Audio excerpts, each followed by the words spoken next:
Alors, dans ce tuto, ce que l'on va voir, c'est comment ici supprimer ou ne plus entendre la bande son en fait d'un clip vidéo que vous avez positionné sur votre timeline.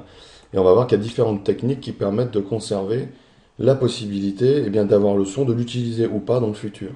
Alors, je vois ici qu'au niveau de cette vidéo, j'ai bien un élément audio, une piste audio ici qui est liée à la vidéo, hein, puisque les deux noms ici sont soulignés.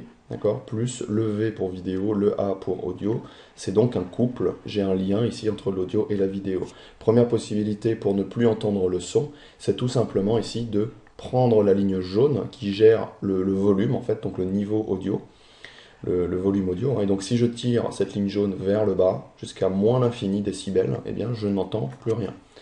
On peut d'ailleurs voir ici que dans le vumètre, alors effectivement, ne pas oublier de recocher ici la case. Vous voyez qu'il ne se passe absolument rien ici au niveau du vumètre, donc je n'ai plus de son. C'est la première possibilité. Alors évidemment, si vous avez 150 clips, ça peut être un peu laborieux, même si on voit qu'on peut ici copier-coller cette valeur de volume, hein, qui est maintenant à moins l'infini. La même chose qu'ici, en fait, puisque c'est simplement un affichage dans l'option d'effet qui est différent de ce que je vois ici, mais c'est la même chose, hein. Donc, première possibilité, moins l'infini, ici ou là, en fait, hein, ce qui permet de ne plus entendre le son. La deuxième possibilité, alors c'est assez radical, mais c'est de supprimer totalement ici la bande son. Alors, comment est-ce que je supprime l'un ou l'autre ici, vidéo ou audio? Eh bien, il faut que j'appuie sur la touche Alt en plus pour casser ici le lien audio-vidéo. Donc, j'appuie sur Alt, je clique sur l'audio et je peux supprimer la bande son. Alors évidemment, vous allez me dire, c'est assez radical comme opération. Le problème, c'est que si maintenant j'ai besoin, pour une raison ou pour une autre, de remettre le son d'origine de ce plan-là, eh bien je vais un petit peu galérer, même si on a une fonction qui permet de retrouver l'équivalent du match frame sur Final Cut, pour retrouver ici la bande son exactement resynchronisée à l'endroit de l'indicateur temporel. Donc cette technique-là fonctionne si vous voulez faire une vidéo de type musical. Par contre, effectivement, c'est un peu radical puisque vous n'avez plus accès à la bande son.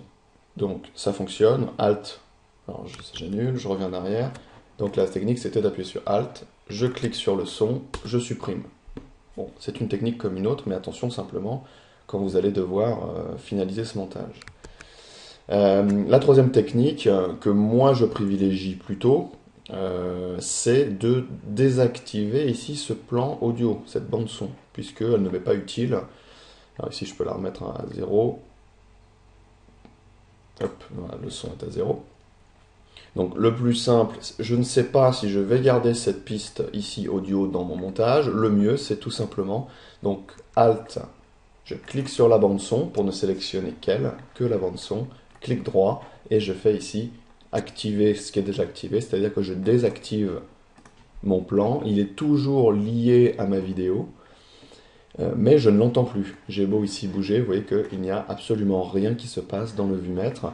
La bande son a été désactivée, mais elle est toujours liée à sa vidéo. Ce qui fait que si je bouge le plan, eh bien l'audio est toujours parfaitement synchronisé, me permettant, le cas échéant, si j'ai besoin de la bande son, eh bien de la réactiver, c'est-à-dire en appuyant sur Alt, je sélectionne l'audio uniquement, clic droit, j'active. Et cette fois-ci, vous voyez que la vidéo et l'audio sont à nouveau soulignés, et puis j'ai le V et le A me précisant qu'il s'agit d'un couple audio-vidéo, les deux étant synchronisés. Donc voilà également la meilleure technique à mon avis à utiliser, c'est l'activation-désactivation de plans que l'on ne veut pas, mais dont on n'est pas sûr, enfin on n'est pas sûr qu'on ne va pas les utiliser dans le futur. Donc toujours se garder cette soupape de sécurité qui permet de réutiliser dans le futur des plans. Alors que si évidemment je fais Alt et suppression, bon là c'est plus difficile d'avoir cette flexibilité dans le montage puisque je n'ai plus le plan d'origine. Voilà. Et puis la dernière technique, elle consiste tout simplement à ici désactiver la piste audio totalement. Alors il faudrait que ce soit tout, enfin, sur cette piste, que l'on ait uniquement un même type de fichier audio, par exemple toute la voix off ou toute la musique ou toute la bande son d'origine qui est liée au tournage, etc. Mais c'est également une technique qui permet voilà, de ne pas entendre une piste en entier en fait, hein. Alors évidemment, ne pas oublier, juste avant l'exportation, de recocher cette case d'activation de la piste en sortie, sinon elle ne sera pas utilisée dans votre montage.